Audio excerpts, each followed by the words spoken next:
Pregnancy है, सब कुछ ठीक चल रहा है, लेकिन 5 से 6 महीने तक सब कुछ ठीक चलने के बाद सारे स्कैन्स नॉर्मल आए हैं, आपके अल्ट्रासाउंड्स नॉर्मल है, बट फिर 7 साढ़े 7 महीने के अल्ट्रासाउंड में ये पता चलता है कि बच्चा कमज़ोर है, बच्चे के आसपास पानी कम है।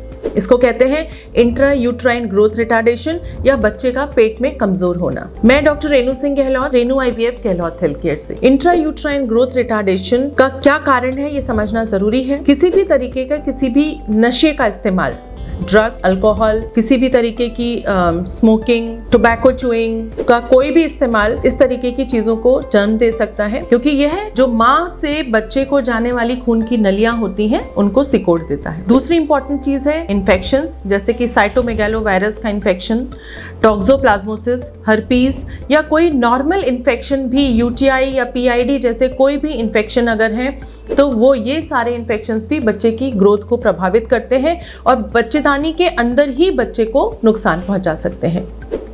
कुछ और थायराइड, डायबिटीज, हाइपरटेंशन जैसी बीमारियां जो सीधे सीधे मां के बच्चे तक पहुंचने वाली खून की नलियां को या तो सिकोड़ देते हैं या उसका खून का दौरान रोक देते हैं, या जो प्लेसेंटा होता है उसमें कुछ ऐसी एबनॉर्मेलिटीज प्रोड्यूस कर देते हैं जिससे कि बच्चे को खून प्रॉपर तरीके से नहीं पहुंचता, पूरा न्यूट्रिशन नहीं पहुंचता और बच्चे का वजन कम होने लगता है और उसके आसपास पानी कम होने लगता है।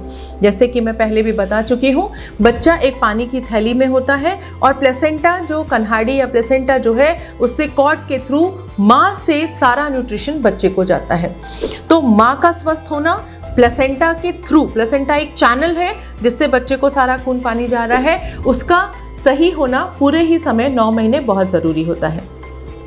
माइल्ड अगर IUGR है, यानी कि जो बच्चे का वज़न होना चाहिए 7.5-8 महीने के हिसाब से, अगर उससे थोड़ा बहुत कम है तो कोई ख़ास दिक्कत नहीं आती है, लेकिन अगर वज़न ज़्यादा है तो ऐसे कुछ केसेस में ये देखा गया है कि इंट्रा यूट्राइन डेथ, यानी कि बच्चा पेट में भी ख़त्म हो सकता है। इस बात का ध्यान रखना भी बहुत ज़रूरी है। कभी कभी ये भी देखने में आया है कि बच्चे के गले के आसपास नाल होती है, एकाध नाल का अगर फंदा है, कॉर्ड का, अम्बिलिकल कॉर्ड का फंदा है और वो ढीला है तो उससे खास फर्क नहीं पड़ता, लेकिन कुछ केसेस में ये देखने में आया कि वही कॉर्ड अगर बच्चे के गले में 2 से 3 या 4 बार तक अगर फंसी है और वो बच्चे के घूमने के दौरान कस जाती है तो उससे भी शुरू में IUGR और बाद में इंट्रा यूट्राइन डेथ होने के चांसेस बढ़ जाते हैं। इन्फेक्शन के साथ साथ जो और बहुत सारी चीज़ें हैं जो देखने में हम लोगों को आती हैं, वो है कुछ ऑटोइम्यून एंटीबॉडीज़ जो बच्चे के अगेंस्ट एक्ट करने लगती हैं। जैसे कि अगर किसी की RH नेगेटिव प्रेगनेंसी है, किसी को सिस्टमिक ल्यूपस एरिथमेटोसिस है, या एंटी न्यूक्लियर एंटीबॉडी के साथ में अगर एंटी ल्यूपस एंटीकोएगुलेंट जैसी एंटीबॉडीज़ भी पॉजिटिव हैं, इसमें क्या होता है कि माँ के शरीर से ही एंटीबॉडीज बच्चे के शरीर पे एक्ट करना शुरू कर देती हैं और इसके लिए इसको सही समय पर पहचानना और डायग्नोसिस करना ज़रूरी होता है। तीसरी जो भारत देश में एक बहुत कॉमन प्रॉब्लम देखने में आई है जिसकी वजह से IUGR होता है, वो है खून की कमी, माँ की न्यूट्रिशन में कमी। तो जब महिला एक गर्भवती है तो ये देखना बहुत ज़रूरी है कि हर महीने कम से कम उनका 1 से 2 किलो के बीच में वज़न बढ़ना ज़रूरी है और यह वज़न सूजन के द्वारा ना बढ़े, उनका पूरा वजन बढ़े, ये देखना ज़रूरी है। तो वज़न बढ़ने के लिए उनके न्यूट्रिशन होना बहुत ज़रूरी है। न्यूट्रिशन में आयरन, कैल्शियम और प्रोटीन। इंडियन महिलाओं में आयरन की कमी बहुत ज़्यादा देखी गई है और प्रोटीन की कमी बहुत ज़्यादा देखी गई है। तो वेजिटेरियन महिलाएं जो हैं उनको ये देखना है कि राजमा, चना, छोले, पनीर और नॉन वेजिटेरियन खाने वाली जो महिलाएं हैं वो एग्स, चिकन, फिश इनका प्रयोग करके अपने शरीर में प्रोटीन की मात्रा बढ़ा सकते हैं।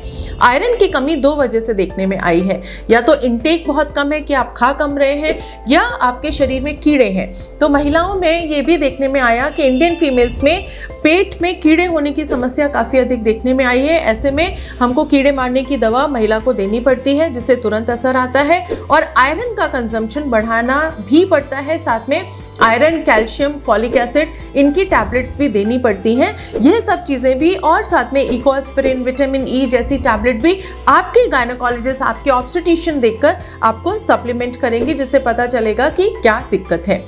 ब्लड प्रेशर की मॉनिटरिंग बहुत ज़रूरी है। महिला के शरीर में 7-7.5 महीने के बाद अचानक से बीपी बढ़ जाता है और इस बीपी को बढ़ने की वजह से इसको हम लोग प्री एक्लेम्प्टिक टॉक्सीमिया कहते हैं। नसें सिकुड़ने लगती हैं, बच्चे तक खून का दौरान नहीं पहुंचता, माँ थोड़ी बिल्डअप में हैवी लगती हैं, मोटी लगती हैं, शरीर में सूजन होती है, मोटी नहीं होती, उनके शरीर में सूजन होती है। पैर में आप देखेंगे काफ़ी सूजन है, आंखों पे, चेहरे पे सब तरफ सूजन रहती है, लेकिन बच्चा अंदरूनी लेवल पे बहुत कमज़ोर होता है। आज हमारे पास बीपी को कंट्रोल करने की बहुत अच्छी मेडिकेशंस हैं, ये सही समय पे कराना बहुत ज़रूरी है। अनकंट्रोल बीपी होने से महिला को कन्वल्शंस या फिट्स भी आ सकते हैं। अगर किसी महिला को पहले भी कन्वल्शंस या फिट्स आए हुए हैं और उसकी दवाइयाँ चल रही हैं तो ये बहुत ज़रूरी है कि आप अपने ऑब्स्टेट्रिशियन को और अपने जो साइकियाट्रिस्ट हैं उनको ये बात बताएं कि आपको झटके आने की बीमारी है और ये दवा चल रही है, तो वह दवा दी जाएगी जो कि प्रेगनेंसी में सेफ होती है। इन सब बातों का बहुत ध्यान रखना ज़रूरी है। आप जो भी दवाइयाँ लंबे समय तक ब्लड प्रेशर के लिए, शुगर के लिए, थायराइड, झटके आने की बीमारी के लिए लंबे समय तक खा रहे हैं तो अपने फिजिशियन से कंसल्ट करके और ऑब्स्टेट्रिशियन को इन्फॉर्म करके जो प्रेगनेंसी में सेफ मेडिसिन हैं उनको देना चाहिए। साथ ही साथ ये भी देखा गया है कि कुछ कंजेनाइटल डिफेक्ट्स जैसे कि ट्राइसोमी 21 या डाउन सिंड्रोम, टर्नर सिंड्रोम, इनके बच्चे भी जो होते हैं उनकी भी ग्रोथ देर सवेर आके कम होने लगती है। ये एक शरीर का नॉर्मल मैकेनिज्म है उसको करने का।